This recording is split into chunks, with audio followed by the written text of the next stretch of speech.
Of course, everything that I was learning from all these different preserves and ranches and restoration projects that I'd been visiting flew in the face of everything that I'd been taught as an environmentalist. What I've been taught as an environmentalist is that grazing the land, having cattle on the land, and generally just humans using the land always related in something like this. We exploited the land, we're completely obsessed with profits, and sooner or later, well, the best thing that you could do in order to make the land healthy is for humans to stop using it, to keep from turning it into this. But what I'd been learning, and what I continued to learn as I continued to visit other places that were doing innovative things with the land, other ranches, was we found out that it wasn't so much a matter of what type of management you were doing. That certainly had an effect, but even more important was how that management type, how those management practices was being applied. This is especially the case with ranching, because this photo that you see here is a photo of a ranch that's right next door to the previous photo, which is now up in a little insert up in the upper right-hand corner. These photos were taken on the same day, just a stone's throw from one another, and this shows you that, which ranch do you think? This one, the one in this side, the one with the grass on it, and one reason it had more cows on it is it was better managed and there was more for them to eat. Really, the only difference in these two ranches illustrated in this photo is a difference in management. They had the same rainfall. There was the same species there. As I say, it was the same season. Everything was the same except management. But the other thing that I had learned from these trips we'd been going to is not only was my expectations about grazing and using the land wrong, but also my expectations about the results of leaving the land alone, of resting it or preserving it. Those are wrong too, because that, of course, can be that can fail too. That can have disastrous results, as it's had on the exclosure, the preserve, seen in the right side of this photo.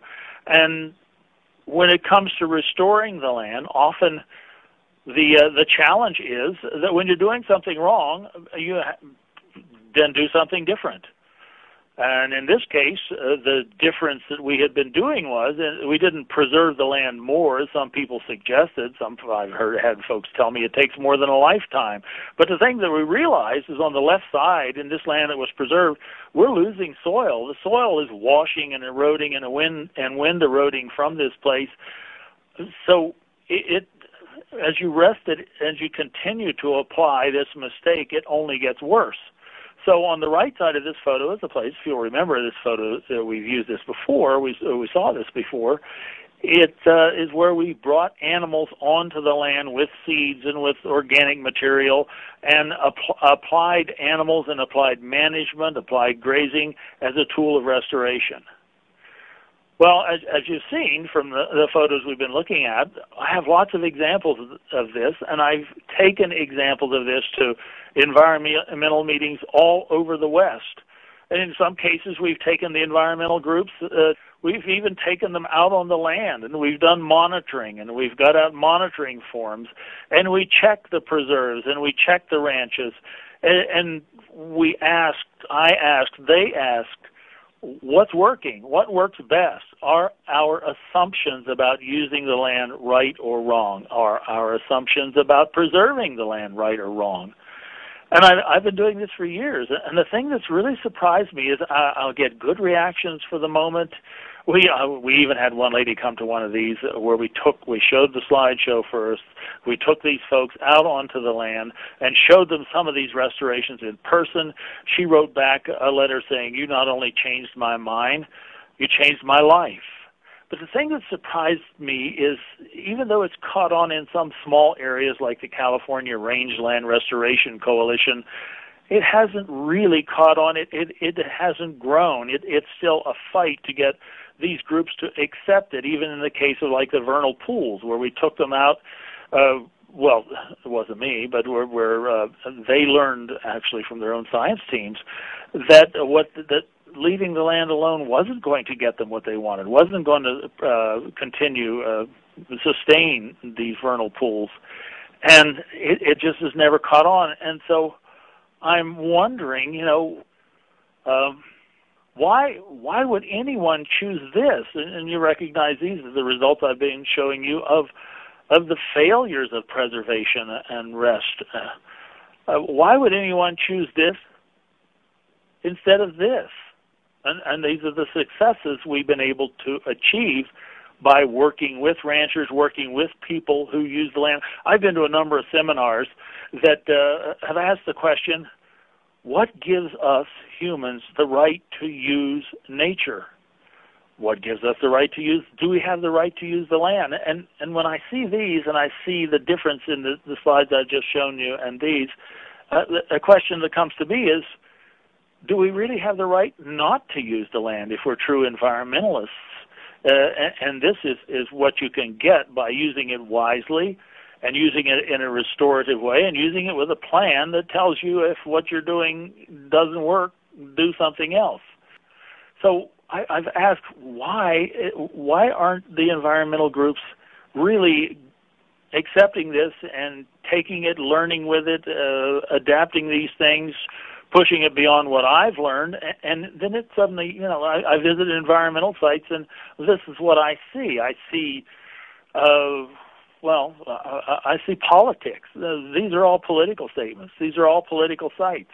And what I found by presenting the kinds of results that you've been looking at to the environmental groups, I find that they're just unable to let go of the politics. They're unable to let go of being against eating meat. They're unable to let go of being anti-capitalist or anti-speciesist, whatever that is. Or they're absolutely convinced that human use of the planet has to be reduced in order to stop global warming. And some people have even said, save the planet. And the only way you can do that is for there to be less humans. So kill yourself. They didn't say kill themselves. But in any case, that seems to be the only answer I can come up with, is that in a lot of cases for environmentalists, even totally committed environmentalists, it's not about the environment. It's about politics and the political policies that they think are right vis-a-vis living with nature, living with the planet Earth, living with the ecosystems on the Earth. They think of that in terms of politics, and even when that politics turns those lands into some of the bad results that I've shown you, they're not willing to give up the politics to achieve good results. This I find extremely frustrating as an environmentalist, because it means to me, to a great degree, we really need an environmentalism that is truly about the environment instead of one that's about politics. And that's where I'm centering my work now, is try to change that. I don't think we've invented environmentalism yet. I think there's people out there who are doing it. The ranchers that showed me some of the results that I've shown you, they're doing it, and that's why, when you get down to what would you choose? Would you choose the politics, the political solutions that gave us all that denuded land that we looked at? Not all of it's that way, but I'll tell you, if you go look at it, the things that are happening on those pieces of land that looked terrible that I showed you before, those things are happening in every preserve that I visit, in one way and to one degree or another. So when it comes to what would you choose, frankly, I choose working with people who use the land in a conscientious way, who use the land in a way that they realize that a healthy land will make for a healthy ranch for them, a healthy farm, just a healthy ecosystem. If you enjoyed this audiovisual presentation by author, ecosystem restorer, and environmentalist Dan Dagget, then you will also enjoy episode number 109 of the Agro Innovations Podcast. This episode of the Agro Innovations Podcast is another installment in the Holistic Management series, and it features a question and answer session with author Dan Dagget. So please go to agroinnovations.com/podcast and find episode number 109